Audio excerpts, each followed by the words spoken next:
TV नजर आई।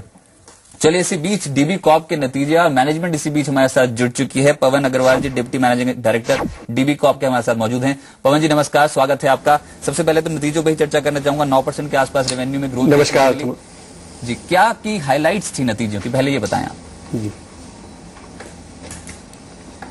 जी, अगर आप टोटल नतीजे देखें तो लगभग 9.2% की ओवरऑल ग्रोथ हुई, जिसमें विज्ञापन की ग्रोथ 9% है और सर्कुलेशन रेवेन्यू की लगातार ग्रोथ हम 15% बना पाए हैं। अगर आप EBITDA देखें तो लगभग 26.5% मार्जिन पे EBITDA, और अगर आप इसमें से हमारे मैच्योर मार्केट देखें तो उनमें हमारा EBITDA लगभग 32% का मार्जिन पे क्लोज हुआ है। और खास बात है कि न्यूज प्रिंट प्राइस हमारी 3% जो है पिछले क्वार्टर से कम हुई है, और उम्मीद है न्यूज प्रिंट प्राइसेस और आगे क्वार्टर आने वाले में और कम होने की गुंजाइश है, संभावना है। और महाराष्ट्र और झारखंड 2 एडिशन जो हमारे अभी पॉजिटिव नहीं है।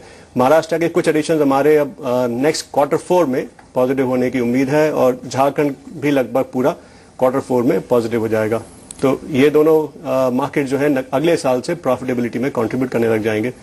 रेडियो लगभग 33% की ग्रोथ के साथ 23 करोड़ की रेवेन्यू पर क्लोज हुआ है, 38% के मार्जिन पे। और डिजिटल में भी लगभग कोई 57% की रेवेन्यू में ग्रोथ आई है इस साल। बिल्कुल, पर यही नॉन प्रिंट, जी बिल्कुल आगे आने वाले इस क्वार्टर। पवन साहब, मैं यही पूछना चाह रहा था, ये जो नॉन प्रिंट कैटेगरी है, रेडियो बिजनेस, साथ से साथ यहाँ पर डिजिटल बिजनेस, इसमें कितनी ग्रोथ एक्सपेक्ट कर रही है गोइंग फॉरवर्ड कंपनी? डिजिटल अभी साइज बहुत छोटा है जी। डिजिटल की टोटल पिछले क्वार्टर में कुल रेवेन्यू 6 करोड़ थी, रेडियो की पिछले क्वार्टर में 23 करोड़ थी। तो ये दोनों छोटे बेस पे ग्रो कर रहे हैं। तो कई कैटेगरीज ऐसी हैं जो इनमें अभी एडवर्टाइज ही नहीं करती हैं। तो डिजिटल में उम्मीद है हम यही ग्रोथ रेट बनाए रखेंगे, और रेडियो में हम कहीं भी 25 से 30 के बीच में हमारा ग्रोथ रेट जो है वो बना रहने की उम्मीद है आने वाले 2 क्वार्टर्स में। और साथ ही साथ दिव्य मराठी के ऊपर क्या कहेंगे आप? क्या आपको लगता है महाराष्ट्र में अपनी पोजीशन बरकरार रहेगी, और कुछ नई टेरिटरीज जो कंपनी खोज रही हो, तलाश रही हो, जहां पर एक्सपेंशन की योजना हो? महाराष्ट्र में दिव्य मराठी के लगभग 7 एडिशन हो गए हैं जी, जो हमारा कोर लक्ष्य था। दिव्य मराठी का ब्रांड पुणे, बॉम्बे, नागपुर छोड़ के ही हमारा प्लान था कि हम शहरों में लेके जाएंगे। इन 7 शहरों में दिव्य मराठी के एडिशन नंबर 1 पोजीशन पे कायम है।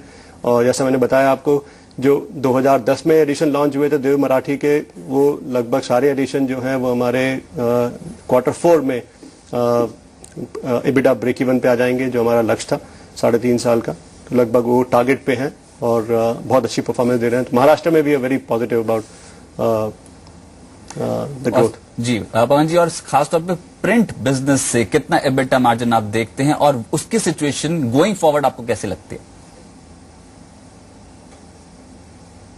प्रिंट बिजनेस में पिछले आगे आने वाले, अगर मैं ग्रोथ कंपेयर करूं पिछले साल की गवर्नमेंट रेवेन्यू हटा के, तो लगभग 9% की जगह लगभग 12% की ग्रोथ है गवर्नमेंट की रेवेन्यू हटा के।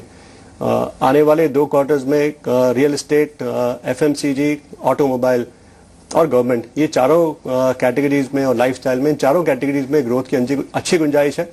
न्यूज प्रिंट कॉस्ट, जो हमारी लगभग आधी कॉस्ट हमारी न्यूज प्रिंट से होती है, उसमें 3% की डिग्रोथ है पिछले क्वार्टर से। और न्यूज प्रिंट में प्राइस में इंडिकेशन है कॉस्ट की और कम होने के, सॉफ्टन होने के आने वाले क्वार्टर में। तो कॉस्ट की टाइटनिंग, सॉफ्टनिंग और रेवेन्यू की और फर्दर पॉसिबिलिटी ऑफ ग्रोथ से मुझे लगता है कि जो इस क्वार्टर में हमने EBITDA में लगभग कोई 14% की ग्रोथ दी है, मुझे लगता है हम उससे बेहतर ग्रोथ EBITDA में आने वाले क्वार्टर्स में दे पाएंगे। बहुत बहुत शुक्रिया पवन जी, आपको हमारे साथ जुड़ने के लिए और नतीजों पर चर्चा करने के लिए बहुत बहुत शुक्रिया। फिलहाल यहाँ पर बाजार पर देखें तो बिल्कुल फ्लैट कारोबार हो रहा है। यहाँ पर एक बिल्कुल रेंज बाउंड मूवमेंट देखने को मिल रही है। एक छोटे से ब्रेक के लिए यहाँ पर रुकते हैं, ब्रेक के बाद आपका बाजार देखेंगे।